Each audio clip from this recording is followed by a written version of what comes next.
C board member ಆಗಿದ್ರಿ sir 6 years. ಹೌದು. ನಿಮ್ಮ ಎದುರುಗಡೆ ಹಿಂಗೆ ಕುತ್ಕೊಂಡಿರ್ತಾರೆ ಇಂಟರ್ವ್ಯೂಗೆ ಬಂದಾಗ, ಒಂದು ಸಣ್ಣ ಮೈನ್ಯೂಟ್ ಇಲ್ಲೋ ಒಂದು ಸಣ್ಣ ಏನೋ ಆಗಿರುತ್ತೆ, ಏನೋ ಹೇಳಕ್ಕೆ ಹೋಗ್ತಾರೆ, ಅದು ಹೇಳಕ್ಕೆ ಬಂದಿರಲ್ಲ ಅಥವಾ ಹೇಳಿರ್ತಾರೆ ತಪ್ಪಾಗಿರುತ್ತೆ. ಅದು ಹೆಂಗೆ ಕಂಡು ಹಿಡಿತೀರಾ ನೀವು? ತುಂಬ ಸುಲಭಮ್ಮ ಅದು.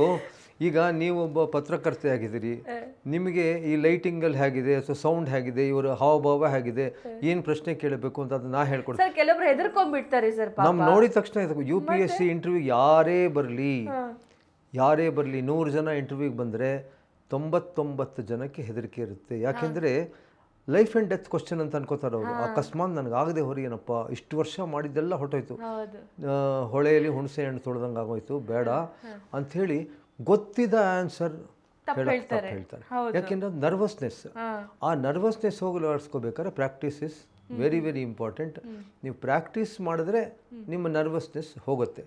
ನಾವು ನುರಿತ ಇಂಟರ್ವ್ಯೂಕಾರರು ಏನು ಮಾಡ್ತಾರೆ ಅಂದರೆ, ನಾವು ನರ್ವಸ್ ಆಗ್ತಿದ್ದಾರೆ, ಈಗ ಇಂಥ ನನ್ನ ಎದುರುಗಡೆ ಇರೋ ಕ್ಯಾಂಡಿಡೇಟ್ ನರ್ವಸ್ ಆಗಿದ್ದಾನೆ ಅಂತ ನಂಗೆ ಗೊತ್ತಾಗಿದ ತಕ್ಷಣ ನಾವು ಅವನಿಗೆ ನಿನ್ನ ಬಗ್ಗೆ ಹೇಳಪ್ಪ, ಏನಾದ್ರು ಹೇಳು, ನಿಂಗೆ ಯಾವುದ್ರಲ್ಲಿ ಇಷ್ಟ, ನಿನ್ನ ಕ್ರಿಕೆಟನ್ನು ಇಷ್ಟನಾ, ನಾನು ಕ್ರಿಕೆಟ್ ಮ್ಯಾಚ್ ಆಯ್ತಲ್ಲ, ಇಂಗ್ಲೆಂಡು ಇಂಡಿಯಾ ಟೆಸ್ಟ್ ಮ್ಯಾಚ್ ನಡೀತಾ ಇದೆಯಲ್ಲ, ನಿನ್ನೆ ಮಾಡಿ ಸರಿನಾ, ಇಷ್ಟು ಬೇಕು ಅಂತಾನೆ ಇವ್ರು ಸೆಂಚುರಿ ಮಾಡಲಿ ಅಂತಾನೆ ಡ್ರಾ ಮಾಡ್ಕೊಂಡಿದ್ದು ಸರಿನಾ ತಪ್ಪಾ? ಆವಾಗ ಅವನಿಗೆ ಇಂಟ್ರೆಸ್ಟ್ ಇರೋ ಸಬ್ಜೆಕ್ಟನ್ನು ಹುಡುಕಿ ಅವನು ಅಪ್ಲಿಕೇಶನ್ ಫಾರ್ಮ್ ಕೊಡ್ತಾನೆ, ಡಾಫ್ ಅಂತ ಇರುತ್ತೆ, ಅದು ನಮ್ಮ ಮುಂದೆ ಇರುತ್ತೆ, ಅವನ ಇಂಟ್ರೆಸ್ಟ್ ಏನು, ಅವನು ಏನು ಮಾಡಿದ್ದಾನೆ ಅಂತ. ಅದನ್ನು ನೋಡ್ಕೊಂಡು ಅವನಿಗೆ ಸಂಬಂಧಪಟ್ಟ ಕ್ವಶನ್ಗಳು ಕೇಳ್ತೀವಿ, ಅವನು ಕರೆಕ್ಟಾಗಿ ಉತ್ತರ ಕೊಡ್ತಾನೆ. So it is our duty to find out his personality. It is your duty to find out personality and mistakes and corrections, everything. But what about the person, what about the aspirant who sitting in front of you?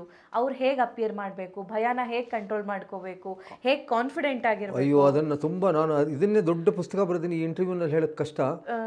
How to face interviews, UPSC interviews ಅಂತ ಬರೆದಿದ್ದೀನಿ. First interview face ಮಾಡಬೇಕಾದ್ರೆ self confidence ಬರಬೇಕು, ತಯಾರಿ ಮಾಡಬೇಕು. ಇಂಟರ್ವ್ಯೂಗೆ 6 ತಿಂಗಳ ಕಾಲ ತಯಾರಿ ಮಾಡಬೇಕು. ಇಂಟರ್ವ್ಯೂಗೆ ಕೇಳೋ ಪ್ರಶ್ನೆಗೆ ಇಲ್ಲದೆ ಹೋದರೆ, ನಾವು ನನ್ನ ಪುಸ್ತಕದಲ್ಲಿ 500 ಪ್ರಶ್ನೆ ಕೊಟ್ಟಿದ್ದೀನಿ. ಈ 500 ಪ್ರಶ್ನೆ ಏನು ಅಂತ ಅದಕ್ಕೆ ಉತ್ತರ ಕೊಟ್ಟು ನೋಡಿ. ಎಲ್ಲ ನನ್ನೊಬ್ಬನ ಪುಸ್ತಕನೇ ಅಲ್ಲ, ಬೇಕಾದ್ರೆ ಸಿಗುತ್ತೆ ನಿಮಗೆ, ಪ್ರಾಬಲ್ ಪ್ರಶ್ನೆಗಳು ಸಿಗುತ್ತೆ. ಅದಕ್ಕೆ ತಯಾರು ಮಾಡಿ. ಕಾನ್ಫಿಡೆನ್ಸ್, ಈಗ ಇವತ್ತು ನಿಮ್ಮ ಮುಂದೆ ಎಷ್ಟು ಕಾನ್ಫಿಡೆನ್ಸನ್ನು ನಾನು ಮಾತಾಡ್ತಿದ್ದೀನಿ, ಅದೇ 50 ವರ್ಷದಿಂದ ನನಗೆ ಹೆದರಿಕೆ ಇತ್ತು, ಸ್ಟೇಜ್ ಫಿಯರ್ ಇತ್ತು, ಮನೆಯಲ್ಲಿ ಯಾರಾದರೂ ಬಂದುಬಿಟ್ರೆ ಬಾಗಿಲು ಹಾಕ್ಕೊಂಡು ರೂಮ್ ಒಳಗಡೆ ಹೋಗ್ತಿದ್ದೆ.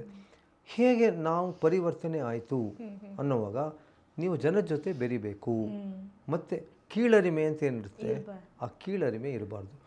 ಅವನು ನನಗಿಂತ ಬುದ್ಧಿವಂತ, ಅವನು ನನಗಿಂತ ಶ್ರೀಮಂತ, ಅವನು ಒಳ್ಳೆ ಬಟ್ಟೆ ಹಾಕೋತಾನೆ, ಅವನು ಒಳ್ಳೆ ಹಾಡುಗಾರ, ಅವನು ಒಳ್ಳೆ ಮಾತುಗಾರ, ನಾನೇನೂ ಇಲ್ಲ ಅಂತ. ಆದರೆ ನಾನೇನೂ ಇಲ್ಲ ಅಂತ, ದೇವರು ಎಲ್ರಿಗೂ ಏನಾದರೂ ಒಂದು ಒಳ್ಳೆಯ ಗುಣ ಕೊಟ್ಟಿದ್ದಾನೆ.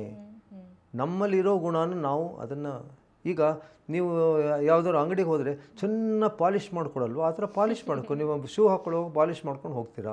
ಹಾಗೆ ನಿಮ್ಮಲ್ಲಿ ಏನಿದೆ ಒಳ್ಳೆ ಗುಣ, ಅದು ಪಾಲಿಷ್ ಮಾಡ್ಕೋಬೇಕು.